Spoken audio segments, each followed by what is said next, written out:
Eu quero que você preste bem atenção nesse vídeo.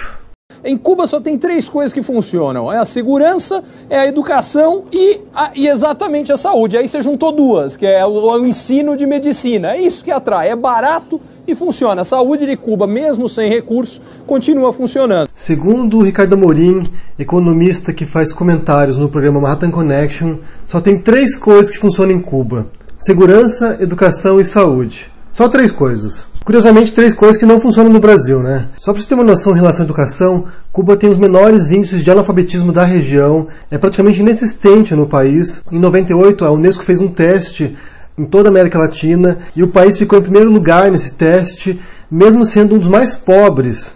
E curiosamente, no segmento mais pobre dos cubanos, eles ainda têm notas mais altas do que segmentos de elite em outros países da América Latina. Falando sobre a saúde, apesar do embargo, apesar da pobreza do país e da infraestrutura precária de muitos hospitais e muitas clínicas, também tem altos índices de qualidade de saúde pública, tem taxas de médico por paciente comparáveis a países de primeiro mundo, inclusive no Reino Unido há um médico para cada 600 pacientes, enquanto que em Cuba há um médico para cada 170 pacientes em média. Além disso, os médicos são um dos itens de exportação de Cuba.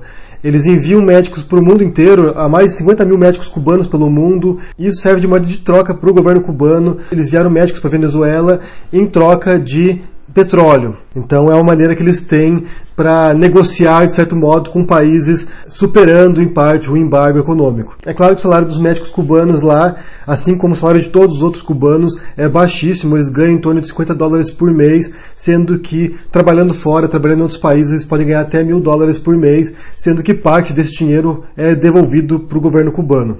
O turismo médico também é muito forte em Cuba. Há clínicas que são para cubanos e clínicas para estrangeiros. E isso leva muitos recursos para o país, mais até do que o turismo. E é claro que o tratamento também é diferenciado, né? Quem pode pagar recebe um tratamento melhor do que quem não pode. E por fim, em termos de segurança, em relação aos outros países da América Latina, também é um dos mais seguros. Tem estatísticas de homicídios equivalentes a alguns países do leste europeu, muito abaixo do que a média da América Latina.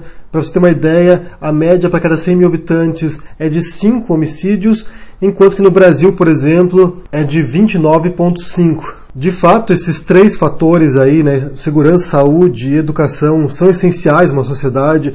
O que se esperaria que qualquer sociedade civilizada proporcionasse esse tipo de serviços essenciais para os seus cidadãos. O que surpreende é que um país pobre, um país isolado e com pouquíssimos recursos consiga fazer isso, enquanto outros países muito mais ricos, mesmo na América Latina ou em outros continentes, não façam isso. Mas também não é só isso que você espera de um país, né? Você espera ter liberdade de criticar o governo, liberdade política, outros tipos de direitos e proteções, que não apenas esse mínimo essencial. Deve ser muito complicado viver num país onde você tem certos recursos básicos, mas também não tem liberdade.